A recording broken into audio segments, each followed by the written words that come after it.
Welcome to Spooky Stories of Scottsdale. My name is Bruce Wall. I'll be your host today for this class. And I just have to tell you first off, that is not a picture of Scottsdale. There's no play, this has never happened. This is just a drawing that I'm using because I thought that would look nice and spooky. The following program contains subject matter that may be inappropriate for younger viewers. Viewer discretion is advised. You may not want to watch this presentation if you don't like hearing stories about medical trauma, suicide, or homicide. Goals of this presentation. My goal is not to tell you where to go to see haunted things because I don't know where they are. My goal with this one is to tell you some interesting stories that are kind of spooky, eerie, strange, sad. They have a whole bunch of different things, a bunch of different emotions to them. But along the way, you're going to learn about Scottsdale history. And that's kind of my favorite thing, when the stories draw you in, but you learn about history along the way. Questions, if you have questions, both our virtual audience and our in-person audience, there'll be a slide at the end of each of the three stories that says questions, and at that time you could ask them. My virtual audience, if you can type them into the Q&A, I have Amy in the back. There's Amy in the back. And she's going to be monitoring that and making sure that I see all the questions. And the in-person audience, we're going to alternate between a virtual question and in-person question till we get to those questions, okay? The last thing, if you've never seen me before, I get really excited about talking about history. I love history. And I start going off on tangents all the time. I know this about myself, so I plan my tangents. And people keep telling me that the planned tangents are their favorite part of the whole presentation. So this is the first time I've done these tangents. So you tell me, do you like those tangents or not? Put them in your evaluations. Our first story is called Crash of the Titan. And yes, if you're a movie buff, this is a play on words of the movie Clash of the Titans, which first came out in 1981, starring Harry Hamlin and Sir Laurence Olivier. And then it was redone in 2010. With Liam Neeson and Sam Worthington. And you're going to see why it's called Crash of the Titan, because it's just the best thing. At first, I thought of saying Long and Winding Road, but that didn't give the story as much as Crash of the Titan. We know what Scottsdale looks like today, right? We're, according to the 2020 census, we're 241,000 people on 184 square miles. We think that Shea is the dividing part between North and South Scottsdale. Take a look at the map for a second. Do you really think Shea is the dividing between North and South? But a lot of people still think that. It's a big city. Our mayor is Mayor Ortega. We're going to go back in time to 1937. There was no mayor. Scottsdale was a village. But let me not get ahead of myself.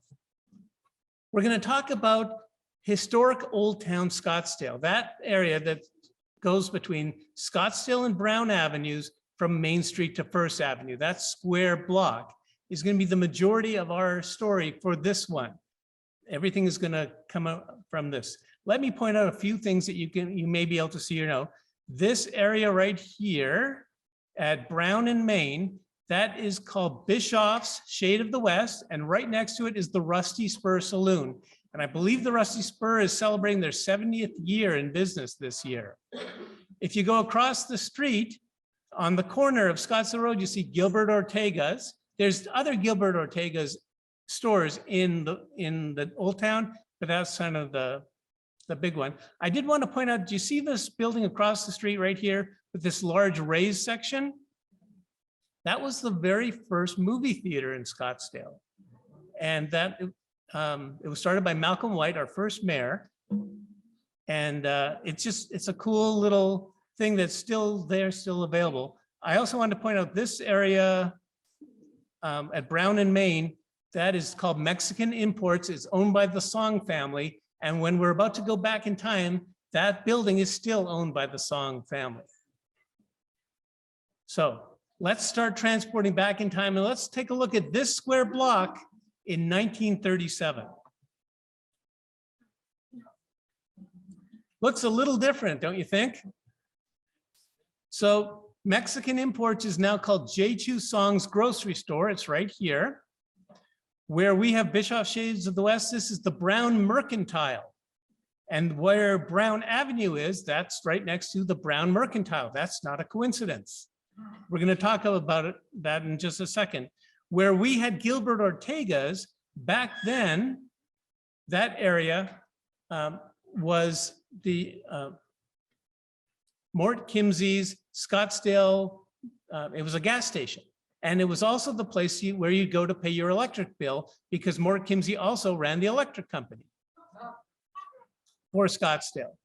And whereas we had the Sugar Bowl, for those of you who came to the class about Scottsdale Behind the Business, you know that that's E.G. Scott's blacksmith shop is where the Sugar Bowl is today. So let's go a little bit further. Let's not just talk about Scottsdale. Let's get some frames of reference. The winner of the Best Picture in 1937, that was The Great Ziegfeld. It didn't win the Best Picture. It was called the Best Production, I believe, the Outstanding Production in the 9th Academy Awards. That's what it won. They beat out Mr. Deeds Goes to Town, Romeo and Juliet, The Story of Louis Pasteur, and A Tale of Two Cities. The #1 TV show in 1937 was nothing. There was no TV in 1937. You know that. We have to go to the #1 radio show in 1937, because that's where we had, although TV, the tube idea had already been invented by Phileo Farnsworth about 1927, it wasn't really being used until the late 40s after World War II. So the #1 radio show in 1937 was called the Chase and Sanborn Hours, featuring Edgar Bergen with Charlie McCarthy and Mortimer Snerd. It beat out Milton, wrong one. It built out Jack Benny and the Burns and Allen Show. And the reason it was called the Chase and Sanborn Hours, it was a coffee product that eventually was purchased by Nestle's years later and then sold off. And think about this for a second, a ventriloquist on the radio. Why didn't I think of that? You'd never see his lips moving. Now I'm going to tell you a lot about what was going on in Scottsdale in the 30s. And you're going to say, Bruce, how do you know what was going on in Scottsdale in the 30s? Well, I, of course, was not there, and I don't know anybody who was there, but we do have the Arizona Republic, and sometimes it was called the Republican newspaper, and they would have somebody write stories about what was happening in the different communities. And we're fortunate enough to have the South Side Progress. This was a paper that was from Tempe. And right now, if you want to see it, it was a weekly newspaper. You can only find it one place that I've been able to find in the state. The only one who has it is the state library, and they have it on microfiche. So think of what kind of crazy OCD person would go to the library and view on microfiche in the middle of a pandemic when they're only allowed 2-hour appointments and then they're kicked out. You would have had to go for like 4 weeks, once a week, to review a whole year's worth of the Southside Progress. So when you see those little clips that say Southside Progress, please know that I am saying, I found that. That was a lot of work. The lady who contributed all the stuff into the Southside Progress was Mrs. E.A. Cheatham. She was the correspondent. She was a mom, a farmer's wife, a working farmer's wife. She was a busy lady, and yet once a week she found the time to contribute what was going on with everybody in Scottsdale. It's really remarkable. There was also special columns in the Arizona Republic, and I found one that I thought of note, and I just want to show you. If you look at the bottom right-hand corner, you see VAV. This one is taken from 1907. I looked in the 1910 census. The only one whose name that would be VAV is Werner Vanderhoof. Now, if you went to Scottsdale Behind the Photos, you remember Werner Vanderhoof is the man I called the Shadow. Oh, I'm sorry, I called him Where's Waldo, because he keeps popping up. And guess what? We're going to see him pop up again in this presentation. There's Werner and his wife, Jane. He lived in Scottsdale for 60 years. He moved here in the 1890s and he lived till 1960. So he's going to pop up. He's here. He's in Scottsdale. He shows up in photos and things. You'll see him again. So let's talk about the Caldwell family. They play a very important role in the beginning of this. First off, one of the older daughters is Sarah Ellen Caldwell. She's an important person in our story, and she's an incredible lady. Well, I'm going to tell you about her in a second, just amazing. But you see her younger sister is Mary Jane Caldwell, and the two sisters end up playing a very important role in Scottsdale that we really don't appreciate today. So Sarah married a man named Stanley Thomas, and Stanley ended up having tuberculosis, and he was told he needed to go to a dry climate. So he came to Scottsdale with he and Sarah came here. And I have tried to find pictures of Stanley Thomas. It's impossible. I finally contacted Joan Fadala, our treasurer of a historian. I said, Joan, do you have a picture of Stanley Thomas? And she said, there aren't any. I've never found one. I found one online from a family member, but it's marked private on Ancestry. So I emailed and I asked permission, and I haven't heard anything yet, but one day I hope to have a picture of Stanley Thomas in this. Mary married E.O. Brown, and he's another remarkable man we're going to talk about today. But just understand the connection is not through the men, the connection is through the women. Sarah and Mary are sisters. So in 1897, J.L. Davis comes to Scottsdale and he opens up a store and he opens up a post office, and he's the first postmaster of Scottsdale. He operates it, and after a couple years, he decides that he would do better if he had baked goods. So he hires this new lady who just moved to town, Sarah Caldwell Thomas, and she starts baking for him and helping to run the store. She also took out a life insurance policy on her husband, Stanley, and Stanley died in 1902, unfortunately, of tuberculosis. And she ended up getting the money and buying out J.L. Davis. So now she is the owner of the store, and now she is the postmistress of Scottsdale, our first businesswoman and our first postmistress in Scottsdale. And this is a picture of her a little bit older than that first picture we saw. Well, her husband's dead, she's got 4 children, and she's running a very busy business. So she decides to contact her sister, Mary, and say, Mary, what do you think about you and E.O., Edwin Orpheus Brown, her husband, known as E.O. Brown? What do you think about you and E.O. coming down to Scottsdale? I'll give you a partial ownership of the business, and if something happens to me, you guys can raise my kids and I'll feel much more safe and secure with that. So in 1904, E.O. Brown and Mary Brown come to Scottsdale, and immediately E.O. Brown is like the Energizer Bunny. He just starts going and going and going and doing incredible things. Not only did he take that original wooden building, but he turned it into a brick building. And that was in about the first 5 years that he was in town. There's a grocery store ad for it I found in the Arizona Republican newspaper around 1923. He co-founded DC Ranch with a man whose last name was Hayden. We ever heard that name before in Scottsdale? Hayden Road.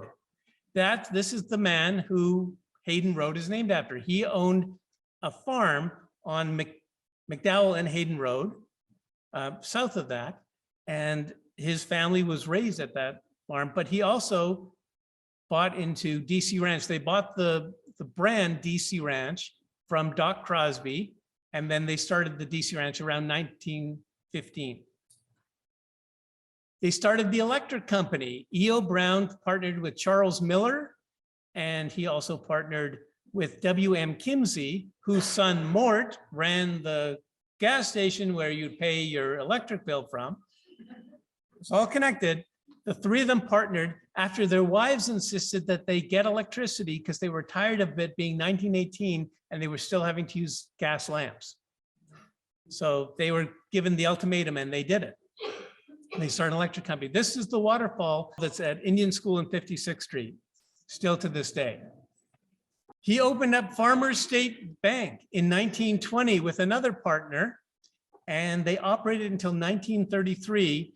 During the Great Depression, they closed it for a bank holiday and were never able to open it up again. We're going to see this picture a little bit later on in this story. Some tragedy happened to the family. Sarah, if you remember, Sarah and her husband Stanley died of tuberculosis.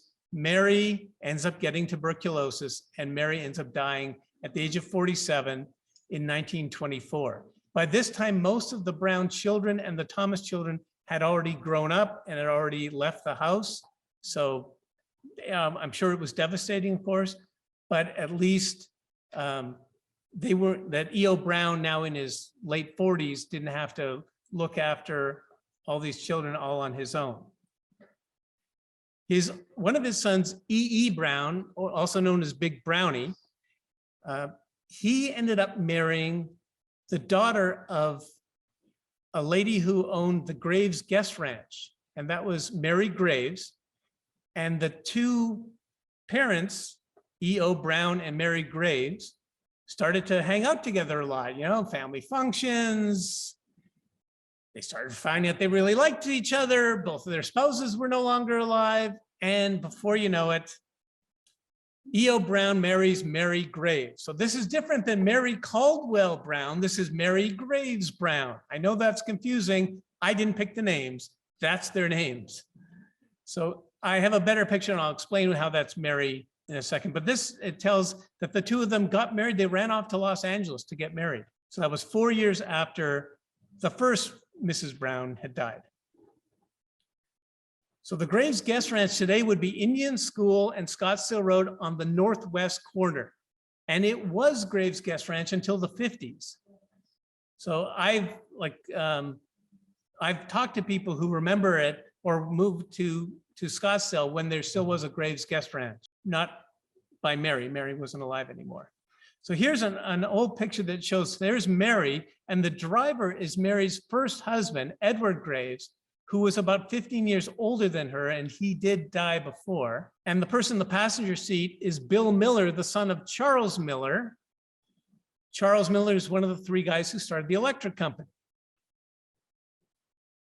Mary here is seen in a picture at the Graves Guest Ranch. She is the driver on the horse, or she's holding the reins, and the other two people are guests who she's taking for a ride. Now we're going to go into a tangent because it's time to find out about driving to Mormon Lake in 1937. If we're going to do that today, piece of cake, right? You go up the I-17 and you're in Mormon Lake in about 2 hours, 20 minutes. You're driving 75 if you're doing the speed limit, 80, 85 if you're not, 90 to 100 if you're reckless. You get the idea. You're going to be there in 2.5 hours. Now, recently I was in Payson, and we were staying at the Coles Guest Ranch, and I went into the gift shop and I found a book about the Coles Guest Ranch by the granddaughters of the people who were the original Cole family who started the Coles Guest Ranch. And I read the book, and it said in the 30s to drive from Phoenix to Payson was 8 to 12 hours. It depended on the conditions of the road and the conditions of your car. And it would rain. So a fast drive to Payson was 8 hours on treacherous roadways that many people were nervous about driving to this day. They don't like driving up to Payson. Now we're going up to Mormon Lake. In 1937, there is no interstate. It doesn't exist. Instead, you've got to take Highway 89 and go up through Wickenburg and Prescott and Sedona, and then get in. You're adding about 115 miles to the journey in a roadway that's going 25 miles per hour. It's dirt and oil the whole way up. They estimated that it could be as much as 13 hours. And when I say they, I sat down with some librarians from the state library, and we sat down and we measured everything. We figured out if you were going this speed, how long? And they estimated 13 hours to get to Mormon Lake. Essentially, you would probably drive to Prescott, sleep overnight, and then continue on because it was just too far of a distance to go in one day in these treacherous roadways. Now, why is this important? Oh, here's a speed limit sign from 1936 just outside Miami, Arizona, that I found in the State Library website. So you see, it was 25 miles per hour on the highway. Okay, so why are we talking about driving to Mormon Lake? Mary Graves Brown, when she was in the summer on her breaks, loved to spend the summers in Mormon Lake and not in Scottsdale because it was too hot. So she would drive up there and spend the whole summer. She must have had a cabin or something. I haven't found it yet, but I'm sure I will find it. At one point, on July 18, 1936, E.O. Brown and his friend William Stewart drove Williams Chevrolet up to Mormon Lake with the goal of getting there in one day. So they were driving, they were hauling as fast as they could go up these roads. And this is a picture of the roads they were traveling in the 30s. No guardrails, no center lines, dirt and oil was what they were traveling on. Here's another view of one. Oh, this is how we know that's July 18, 1936. It was in the newspaper. It made the Arizona Republican newspaper in July 21st, 1936, that they were leaving, that this was news, that they were going up to Mormon Lake. Here's another view of what it was like going down these roadways in 1936 in these cars that you'd think were safe and secure, but they really were not. They also said that because of this being that Mary would invite other family members. So E.O. Brown's son married to Mary's daughter, and they brought their relatives and they all went up to Mormon Lake. It started to sound, I was trying to figure out, it was like I'm my own grandpa when you started to figure out the family relations. So here's my version of what happened. Then I'm taking this completely from what E.O. Brown told the police in 1937 that was printed in the newspaper. So he said he was driving down the roadway where another car driven by a man named S.C. Gregg from Riverside, California, was coming the opposite direction. When he came around the corner, he got blinded by the sun. So this has got to be towards the end of the day. And he crosses the line and it looks something like this.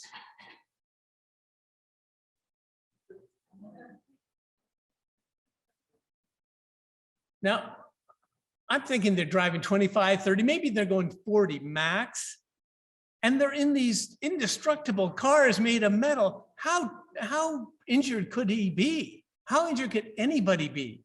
And then I was told a little bit about this, and I want to show you this video.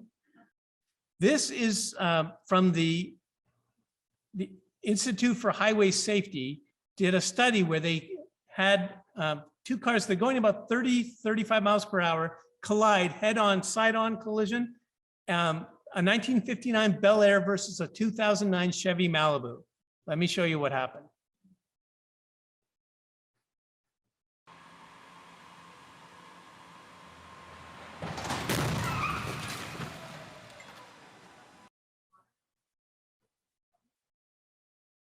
Now, I'm going to show you another one. The crash test dummy in the Bel Air. This was not a good day for that crash test dummy. He gets shot up in the air. He's got no seatbelt, no airbag, nothing to hold him in. The whole car just gets, crumples.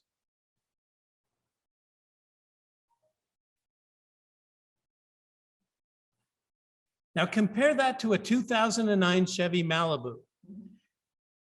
That crash test dummy has a seatbelt on, he's got an airbag, and the whole car collapses in to allow that force, but it saves the area around the cabin. So you see that the driver in the Malibu is going to walk away from this accident. The Bel Air, even though it's indestructible, should be, it just tears apart. And this is why collisions, even in those low speeds back then, were very deadly affairs. So this was not a big shock because this made the newspaper in Prescott that day. This is the Arizona Courier-Journal, July 21st, 1936, the same time that the Arizona Republican is reporting that they're leaving to go up to Mormon Lake. The same day the Courier is reporting they got involved in a car accident. And I had to cut and paste to make that all seem, because they moved around and continued. But it says that apparently he comes around the corner, gets blinded by the sun, crosses the line, and goes head on into the other car. He suffered for a year from his injuries, and then he died in his home.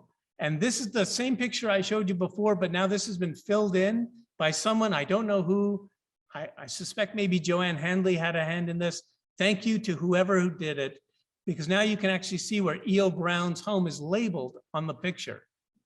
That his home was right next to the Brown Mercantile, his store, and to the bank, which wasn't a bank in 1937. One of his pallbearers at his funeral was William Stewart. And guess who was the Reverend? Reverend V.A. Vanderhoof. He shows up once again. It's amazing. There he is, V.A. Vanderhoof. Now there's two different accounts of E.O. Brown's death. If you look at his death certificate, it says he died from injuries caused by an auto accident that included broken ribs and injury to his heart. But in his obituary, it says that he died at home after a prolonged illness. Well, if you think about it, if you're in 1937 and you get this horrific accident, you probably had infections, you probably had all sorts of things. You probably did have a horrendously long illness, taking over a year, unfortunately, to die. Well, which is true? Well, it's both. That's the accident caused it, and then he probably had the different injuries. Now, I know someone's going to say to me, Bruce, what happened to the store, the Brown Mercantile? It's in the Scottsdale, or the Southside Progress, has a story about a month after E.O. Brown died. The family sold the store and the contents, so they had a bankruptcy liquidation sale, and then a man named Sam Freed from Mesa opened up his own store for a number of years. It wasn't that long till it was sold to somebody else. Now, to verify that location, if you see where the Brown Mercantile ends and where the E.O. Brown's home is, that'll play a part in just a second. So today would be about there. And again, this will play a part in just a second. If you remember, I told you, if you looked at the Brown Mercantile and the bank then, well, I asked one of our photographers to go out and try and recreate this photo. And here's what she came up with. Almost perfect. It's pretty amazing. You can see Bischoff's Shade of the West and the Rusty Spur Saloon. And if you haven't seen it already, if you go and watch the video called From Scott to Drinkwater, the History of Scottsdale, I tell you there why going to the Rusty Spur on a Saturday is one of the coolest things you can do in Scottsdale with tourists. Now, you probably know at least one business today that has some connection to E.O. Brown. I bet you've even eaten at this restaurant. Los Olivos. You say, but how does Los Olivos have any connection to E.O. Brown? Well, E.O. Brown was always looking for workers for some of the different businesses he had, and one of his business was a cotton gin. And two of the people he brought over was Tomas and Cecilia Corral, whose two sons would end up starting Los Olivos. Tomas Corral purchased the land that is still on this, and he used that as a bunch of different things. It was a church, it was a social hall, it was a bingo parlor, whatever they needed it for. But his two sons went off to war in World War II. When they came back, they were in uniform. They went to a bar in Phoenix, and they were denied service because they were Hispanic, Mexican. So they came back to Scottsdale and said, we are going to start a business where no one will get turned away. And they opened up Los Olivos. And it's been open now for 70 something years. I believe it's 48 that it first opened up. So if you've ever eaten in Los Olivos, you can thank E.O. Brown for that. When you're on Brown Avenue in Old Town, that's from E.O. Brown. This is what it looks like today. Instead of that Porter's Western wear, it's now Porter's Bar.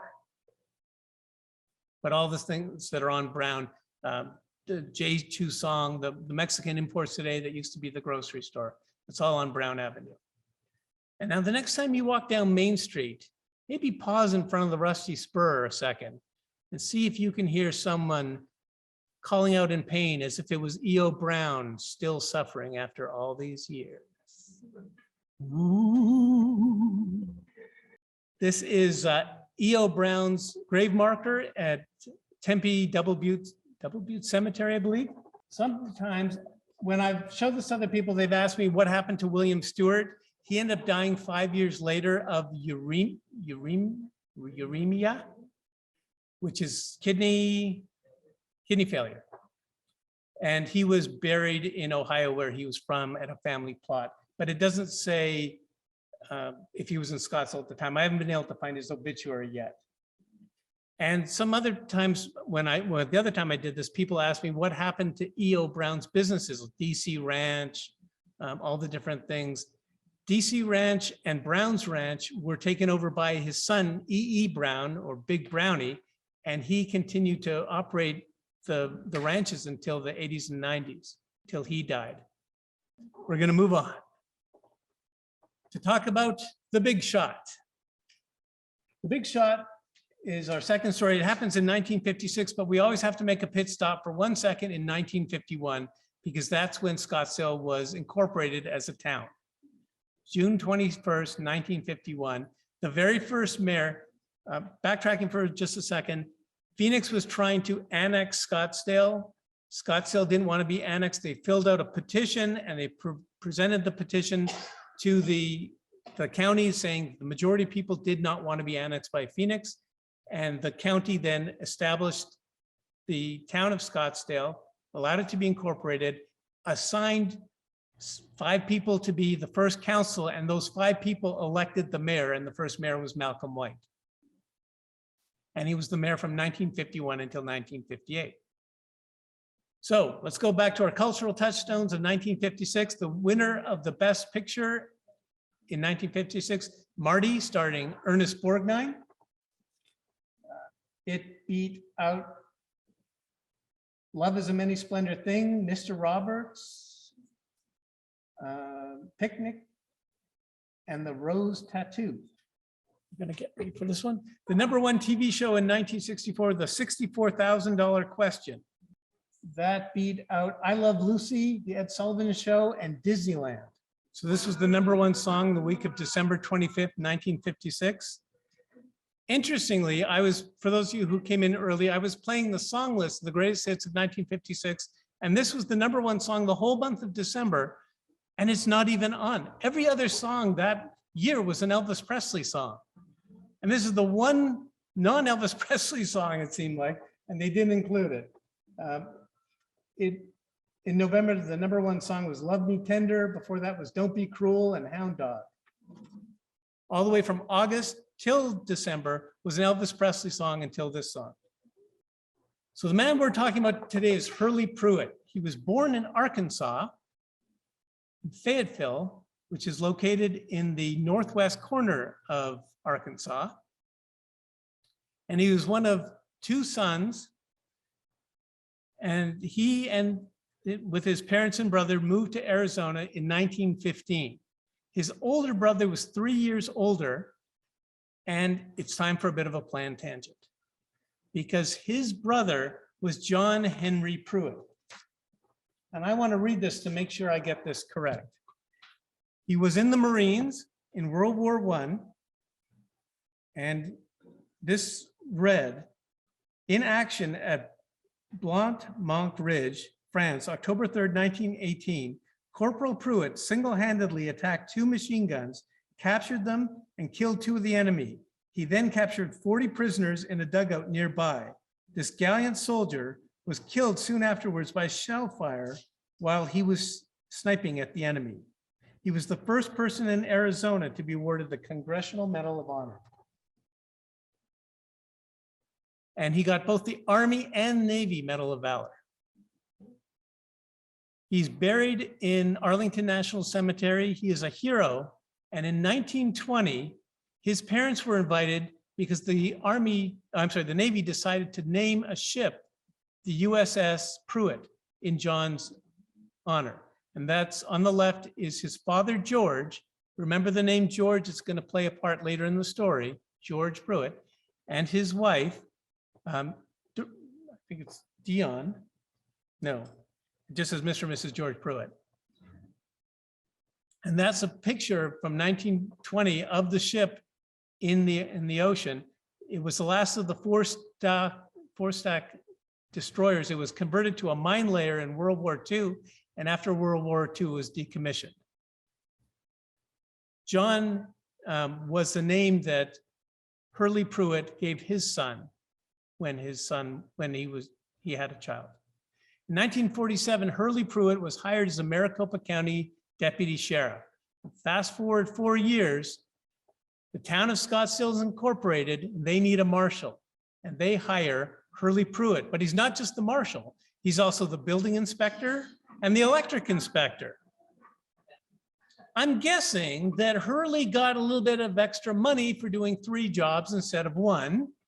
I'm guessing it probably wasn't that busy at first to be the marshal of Scottsdale. And remember, before this, they didn't have a marshal. There was the sheriff's deputies that handled most crimes, and they did have a constable in Scottsdale until the early 50s. This is something really cool. This is the first street sign of Scottsdale, or one of the first street signs in Scottsdale. If you speak to George Cavalier, he says this is the first street sign of Scottsdale. And I gave it to one of our photographers and said, can you enhance this a little bit? So they did this. So it says up at the top left-hand corner, incorporated June 25th, 1951. On the right corner, it says population 2032. Then it says Scottsdale town limits, the most western town, 25 miles per hour, officer 1. Officer is on duty. Welcome. Now, if you need to get a hold of the police, when Scottsdale was first a town, you can look it up. It says, Hurley asks you, you just call his home and list his phone number in the newspaper. But then it says he's going to be on vacation. So when he's on vacation, call the Maricopa County Sheriff's Office. Can you imagine today the police chief listing his home phone number in the newspaper and saying when he's going on vacation?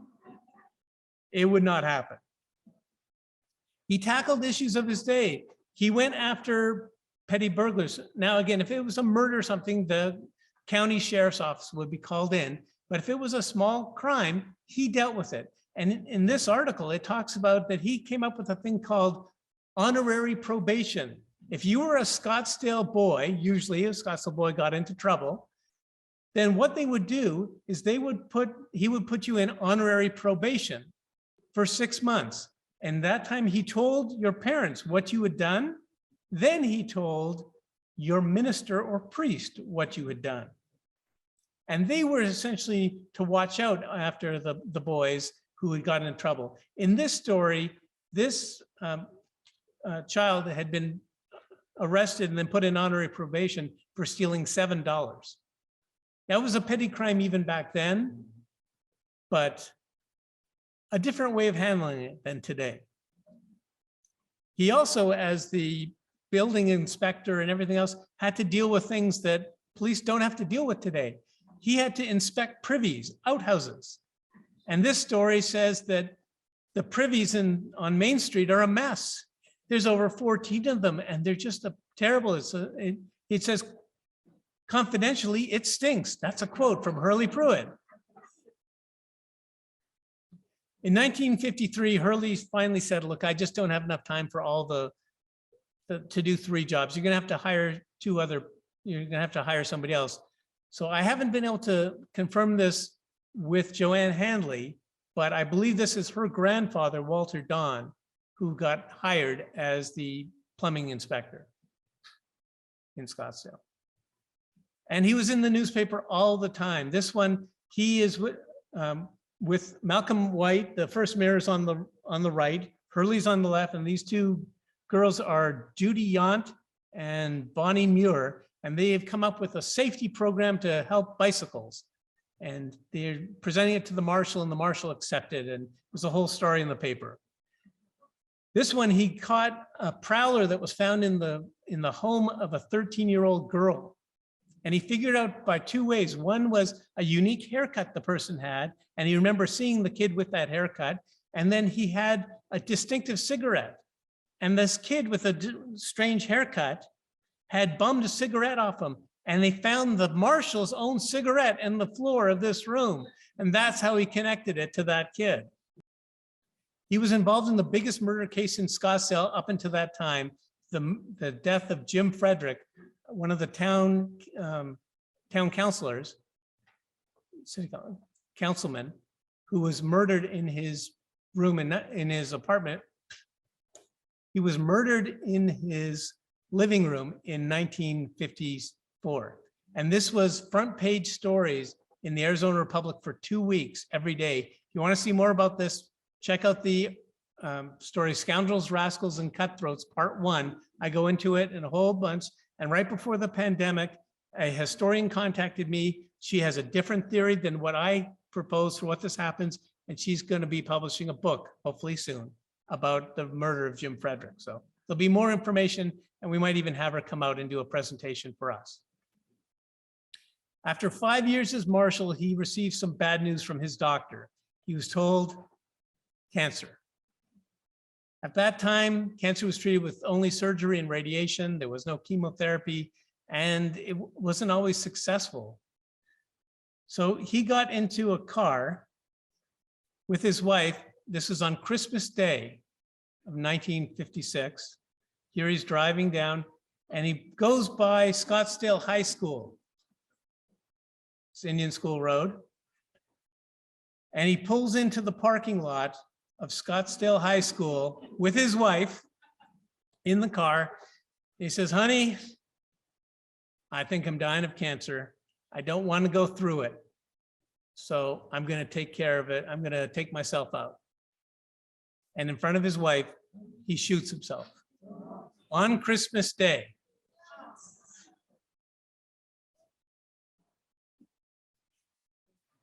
His wife ran across the street to a house. Now, it wasn't actually this house. This is just a house that was on the street that I was able to find. It's hard to find a picture of a single house in 1956. So this was a house that was on the street that she ran to, and she called the sheriff's office and reported what had happened. It made the front page of the Arizona Republic on December 26, 1956. And the death certificate did rule this a suicide.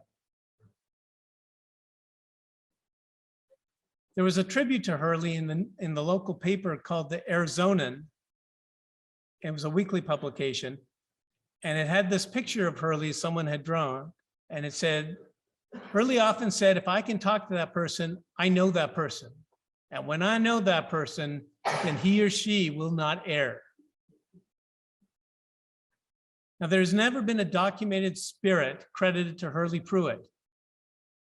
But there is a little bit of a ghost story to this. Now, I showed you that picture of him driving down Indian School Road to go into Scottsdale High School. I didn't show you what all the things were. The building down here on the bottom right, that's the brand new Bash's store that just opened up. There's a gas station at Indian School and Scottsdale Road. Across the street was either Bimpo's or Stage Stop Drive-In. Of course, here's the high school, but there's one other thing. The Ascension Lutheran Church had just been built in 1952. Now, just so you guys know, all this land here is all the original property owned by Winfield Scott, the man who bought the original land that we're called Scottsdale because of Winfield Scott. So this is all on his original land. The Bimpos, the Scottsdale High School, the Lutheran Church, they're all on that. This is a picture of the Lutheran Church on the very first day it opened in September of 1952. And you can see it today. There's a picture of it today. 7506 East Indian School Road. It's now owned by the city of Scottsdale, and it's called the Community Design Studio. So if you've ever been into that building, that's the Ascension Lutheran Church. That's where my office is located. And when I started working there in 2016, people started telling me about ghosts in the building. And I went, yeah, right, ghosts. Sure, there's ghosts. Maybe there are ghosts. Okay, sorry. People started telling me about ghosts. One guy told me about he looked up really quickly and there was like the shape of a person and then the shape was gone. One of our secretaries who just retired, a week before she retired, said a person showed up in front of her and then disappeared, and the door was locked and she was essentially by herself in the building. I was sitting there one night late at night and I was the only one in the building, and I heard the sound of someone running in front of my office. And I came out and said, hello, is anyone here? Nobody was there. No one responded. I checked the whole building, turned all the lights on. Nobody was there. Now, I wasn't scared. I was like, oh my gosh, I'm scared for my life. It was weird. It was strange. Why would this happen? And people kept telling stories like this. The people who first moved into this building in the 90s, they put in an organ, and they would say that the organ would play itself. They would say there's one office that used to be the minister's office when it was the Ascension Lutheran Church, and some people refused to go into that office. They said it just gave them bad vibes.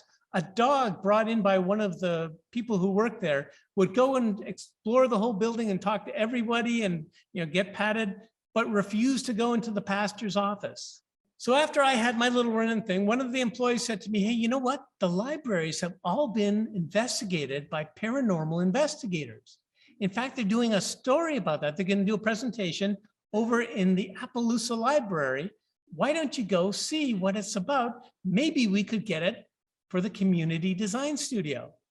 Okay, so I go off, I meet with them, I see their presentation. It's pretty interesting.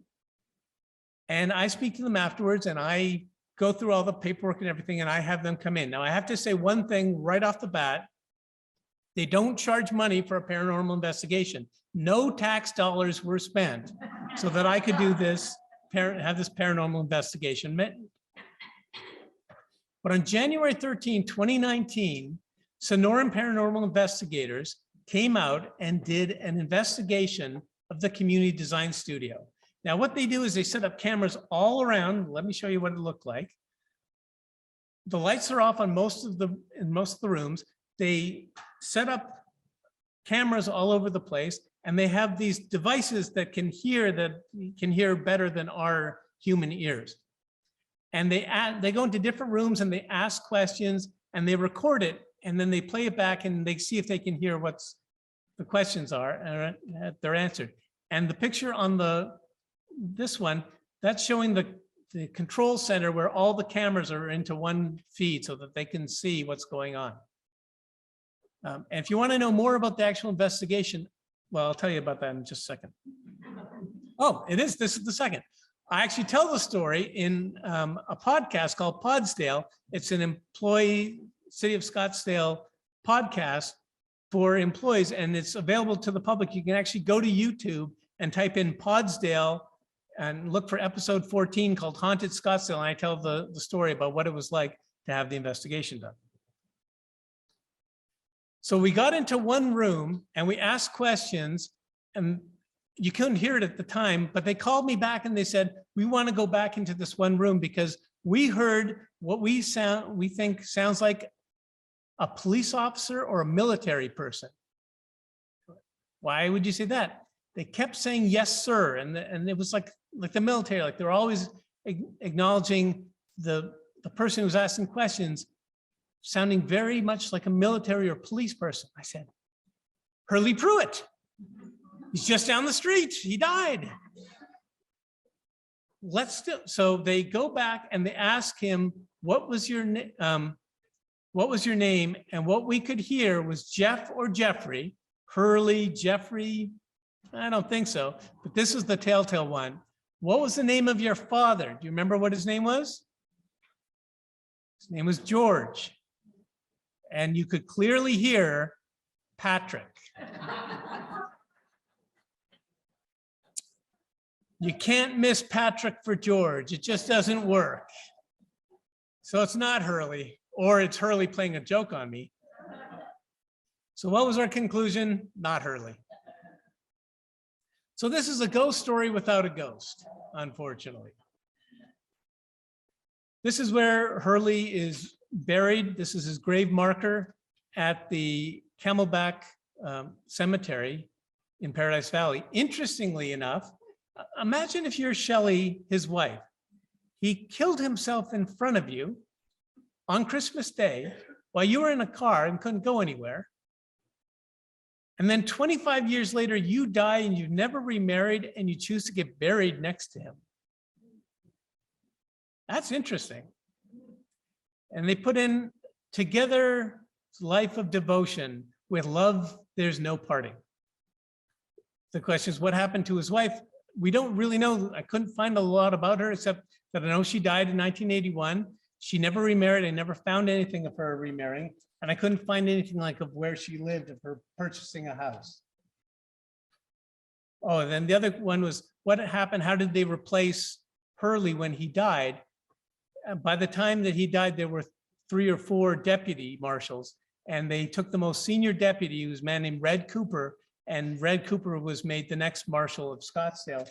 And interestingly, Red Cooper did not like the tin badge that the marshals wore, and he changed it to the 5-pointed star that Scottsdale Police still uses to this day, or 6-point star.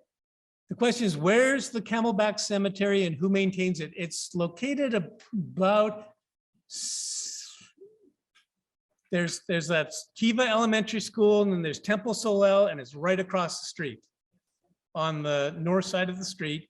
And I believe it's maintained by a foundation. No, this is off of Lincoln. No, not Lincoln, McDonald. Thank you all very much. Yes, it's McDonald. The comment was that the white crosses are all made by Boy Scouts. It doesn't represent anyone in particular. Thank you, I didn't know that. Okay, well then we're gonna move on to our third and to our final story. And it's what I call the unkindest cut of all. And as you probably figured out, the first one was called Crash of the Titan, and involved a car accident. The second one was called The Big Shot, and it was a suicide with a gun. The unkindest cut of all. This one's the closest to a scoundrels class that I'm going to do today. And can you do me a favor, Amy? Can you look online and see if one of the participants' name is Harry? While she's checking, I invited one of the detectives who investigated this case to watch. And oh, hello, Harry. Nice to almost see you. I still haven't met you, but we've talked on the phone. So we're going to go back to the year 1980. So I guess we're moving forward in time. Herb Drinkwater, our beloved mayor, is the mayor of Scottsdale. If you're not familiar with Herb Drinkwater, he was elected like 6 times. This was before term limits. He could have been elected forever. He could still run and be elected today, I believe. The Drinkwater name is so powerful in Scottsdale. He finally stepped down as mayor when he was diagnosed with cancer, and he died about a year later. In our cultural touchstones of 1980, the winner of the best picture was Kramer versus Kramer. The #1 TV show in 1980 is Dallas. And I believe this is right around the time of the Who Shot JR. And the #1 song, Christopher Cross's Sailing. The person we're talking about today is Madeline, known as Lindy DeBrucker. She was from Minnesota and she moved to Scottsdale in 1977. The picture on the left is a picture of Lindy on the left with her first cousin, Edmund, and his wife, Mary Ellen DeBrucker. I do have to mention, out of respect as well, that 2 of the DeBrucker children, Edmund and Mary Ellen's children, are in the audience today. And that's Mark and Lisa DeBrucker. So thank you very much for coming today. And they have not seen this presentation yet. This is a picture of Lindy in the home of Edmund DeBrucker, on the right, wearing the coat. She bought a house and lived at 8649 East Vista Lane. And this was kind of interesting. So there's where it is right now, just north of Chaparral and just a little bit west of Pima Road. Notice this is a picture from that time, so there's no 101 freeway. When I first did this started doing the research for this presentation, it was about 7 or 8 months ago, and I looked online and this was a picture of her house at 8649 East Vista Lane. And then one of my colleagues said, you better do a double check on that one, Bruce, because the house has changed a bit. I said, oh, what do you mean? That's what it looks like today. So it has been totally rebuilt. In 1980, she was working at AME Meats on McDowell's as the office manager. She had ended a 2-year relationship with Bob Anderson, or Robert Eugene Anderson, who's known as Bob. And towards the end, it hadn't been a very good ending to the relationship. Bob had come from another state. He had made a lot of money in real estate, and then he'd lost a lot of money in real estate, and he blamed everything on his first wife that he divorced for the loss of his money.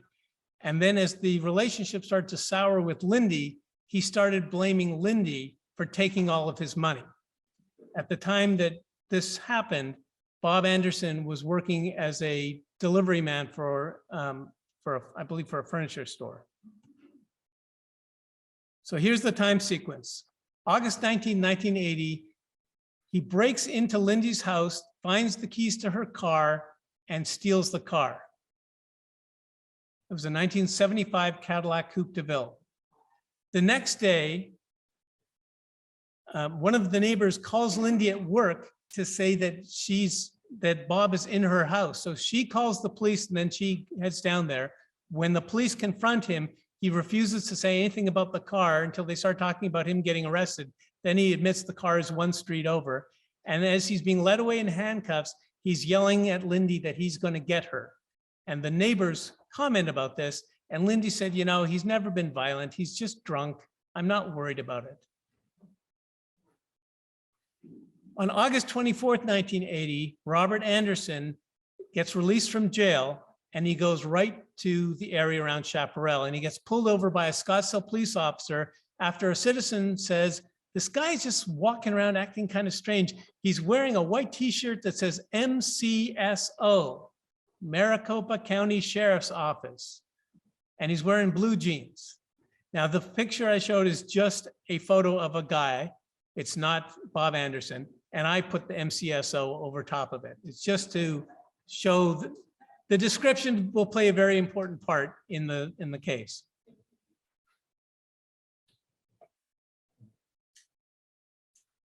On August 25th, 1980, Lindy fails to report to work at her work at 8 a.m. and she's never late. She is always on time. She is early, and she's one of these people who just is never late. There's always a reason that she always notifies someone if there's a doctor's appointment or something. She's never late for work. So right away, all of her colleagues are nervous and they keep saying to the boss, this is strange, this is weird, we need to do something. So one of them goes and they check, drives around the house and there's nothing there, so they come back. And finally, the owner around noon says, we need to call the Scottsdale police. So a Scottsdale police car is sent out there. And when they arrested Bob for the theft of the car, he said that he had found a way to move the window air conditioning aside and to get into the house whenever he wanted to. So the police were able to do the same thing, move the air conditioning aside, get into the house, unsecure the house, and that's when they found what they found. This is a picture of the house at 1 p.m. when Lindy's body was found. There were signs immediately of foul play. There was blood on the cool deck. There was a hatchet with blood and hair. And the hatchet was left outside. There was definite signs of a trail of something happening outside on the cool deck, and then a path of blood leading into the house. And then a body was found inside the living room of the house. Oh, and I did forget to mention that one part.